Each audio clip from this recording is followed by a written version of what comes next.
Барлықтарыңызға сәлем, каналға қош келдіңіздер. Бүгін сіздермен осындай, яғни мамамның осындай жемчугін қайтадан жаңартатын боламыз. Менімен бірге видеоның соңына дейін болыңыздар. Бізге ең алдымен осы жемчугті осы жіптен шешіп алуымыз керек болады. Яғни осының застежкасы жасалмай қалған екен. Сол үшін және де мына жемчугтарымызды бізге жуып тазалап алу керек болады. Ендеше кеттік, бастаймыз. Мінекей, мен жемчугті тазалап, жуып, сүртіп дайындап алдым. Енді ювелирный тросымыздың бір жақ басын, яғни дайындап алдым. Яғни жемчугімізді осындай ювелирный тросқа жинайтын боламыз. Енді бастаймыз. Ең алдымен бірінші жемчугімізді аламыз.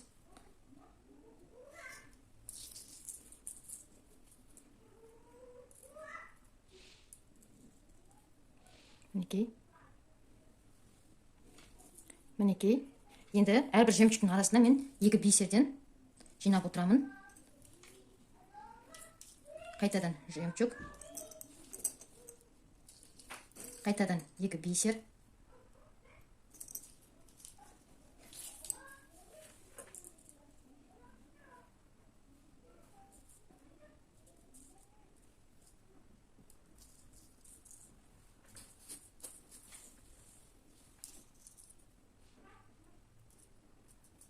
Мінекей.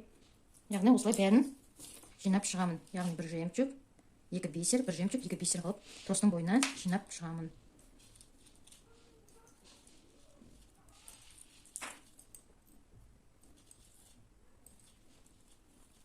Өйткені бана ортасында болған темірі, алғашқы өзінің темірі қарайып кеткен болатын. Сондықтан сол темірді, яғни қолымда қазір бары осы, яғни бисермен алмастырып жатырмын.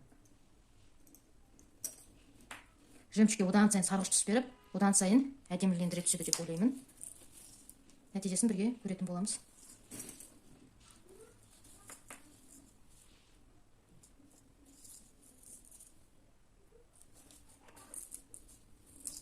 Мінекей, осылай жинап шығамын. Яғни соңына дейін жинағаннан кейін сіздерге көрсететін боламын. Мінекей, жинап шықтым. Бізде дәл осындай болып шықты. Яғни шығып жатыр бізде осындай болып. Бұрынғысынан әлде қайда жақсы сияқты, өзіме ұнап жатыр. Енді келесі жағын бекітетін боламыз. Мінекей, осылай 2 басын бекіттім. Бізде дәл осындай алқа жасалып жақты шықты. Үнжумажан жемчугтасынан. Енді тек соединительный колечкомен карабинді ғана қою қалды.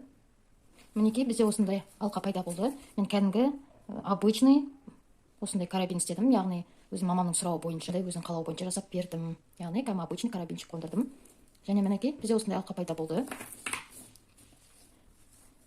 Сіздерге видео ұнады деп ойлаймын. Каналға тіркеліп, жазыла кетіңіздер. Сіздердің қолдауларыңызбен әртүрлі видео каналымызға шығып отырады. Сіздердің қолдауларыңыз маған шабыт беріп, осындай әртүрлі бұйымдар, алқалар жасауға шабыттандырады. Сол себепті каналға жазылып кетіңіздер. Қайсы алғашқысы немесе осы біздің жаңартқанымыз қайсы сіздерге көбірек ұнады? Бұрынғысы жақсы ма еді? Әлде осы бүгінгі жасағанымыз жақсы болды ма? Соны өздеріңіз ой пікірлеріңізбен комментарияға бөлісіп жазып кетіңіздер. Келесі кездескенше сау болыңыздар.